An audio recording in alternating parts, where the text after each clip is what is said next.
कभी कभी ऐसा महसूस होता है ना कि घर में प्यार तो है, बहुत है, पर उसे कोई बोलकर नहीं जताता। ज्यादातर भारतीय परिवारों में माता पिता और बच्चों का रिश्ता कुछ ऐसा ही होता है, थोड़ा सा कॉम्प्लिकेटेड। तो चलिए आज इसी रिश्ते की उलझी हुई परतों को समझने की कोशिश करते हैं। देखिए, ये किसी का पर्सनल एक्सपीरियंस है और कितनी सच्ची बात है। ये उस कश्मकश को दिखाता है जहां प्यार आप महसूस तो कर सकते हैं, पर उसे शब्दों में सुनना वो जरा मुश्किल हो जाता है। तो मतलब ये एक बहुत ही आम कहानी बन जाती है। घर में अपनापन है, प्यार है, लेकिन जब बात आती है फीलिंग्स की, तो एक अजीब सी खामोशी छा जाती है। सवाल यही है कि आखिर इतने गहरे लगाव के बाद भी अपनी भावनाओं पर खुलकर बात करना इतना मुश्किल क्यों है? तो चलिए इस मामले के तह तक चलते हैं। सबसे पहले ये समझने की कोशिश करते हैं कि ये कम्युनिकेशन गैप, ये जो अनकहा फासला है, ये आखिर आता कहाँ से है।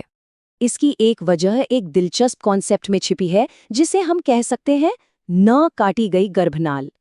मतलब कई भारतीय माता-पिता अपने बच्चों को अपने ही वजूद का एक हिस्सा मानते हैं, एक एक्सटेंशन। और इसी वजह से उनके लिए अपने बच्चों की अलग पहचान, उनके अपने विचारों को पूरी तरह से मानना थोड़ा मुश्किल हो जाता है। हाँ, और हमें पिछली पीढ़ी के हालातों को भी समझना होगा। सोचिए, उनमें से कई तो अपनी 20s के शुरुआत में ही माता पिता बन गए थे। उस जमाने में पेरेंटिंग पर न तो इतनी किताबें थीं, न ही इंटरनेट। उन्होंने अपने बच्चों को वैसे ही पाला जैसे वो खुद पले बढ़े थे। और उस दौर में पेरेंटिंग की मुश्किलों पर खुलकर बात करना, ये तो कोई सोचता भी नहीं था। और ये बात उस दौर की सोच को बिल्कुल सही तरीके से बताती है। वो शायद it is what it is वाली पीढ़ी थी। उनके लिए बच्चों की ज़रूरतें पूरी करना ज़्यादा ज़रूरी था, उनसे इमोशनली कनेक्ट होने से भी ज़्यादा। मतलब प्यार जताने का उनका तरीका फ़िक्र करना था, बातें करना नहीं। अब बात करते हैं उन खास दबावों और चुनौतियों की जो इस रिश्ते की वजह से पैदा होते हैं। देखिए, ये प्रेशर ना एक तरफा नहीं है। माता पिता पर समाज का दबाव होता है और फिर वो जाने अनजाने में वही दबाव अपने बच्चों पर डाल देते हैं। और बस ये एक कभी ना खत्म होने वाला सिलसिला बन जाता है। अरे ये तो हम सबने सुना होगा, शर्मा जी का बेटा। ये तुलना का एक क्लासिक उदाहरण है।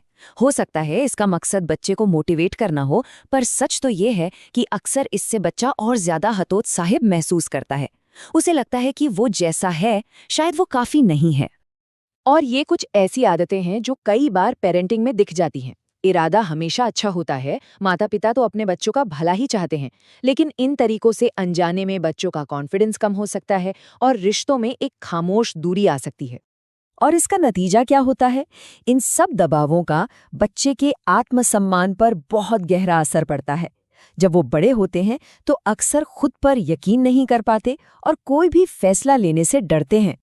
अपनी भावनाओं को इस तरह दबाने की आदत का एक मनोवैज्ञानिक नाम भी है, और इसके नतीजे वाकई में काफी गंभीर हो सकते हैं।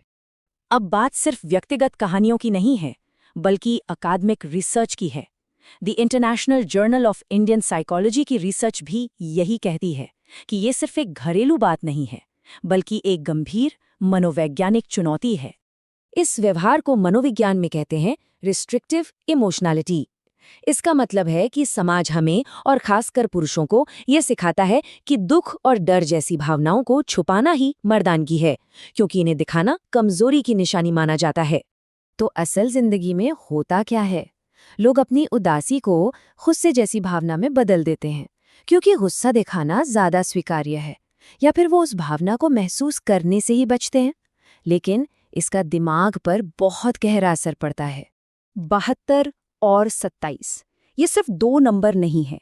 इनके पीछे एक बहुत ही कठोर और चौंकाने वाली हकीकत छिपी है। जानना चाहेंगे क्या? ये आंकड़ा हमें भावनाओं को दबाने का सबसे दुखद नतीजा दिखाता है।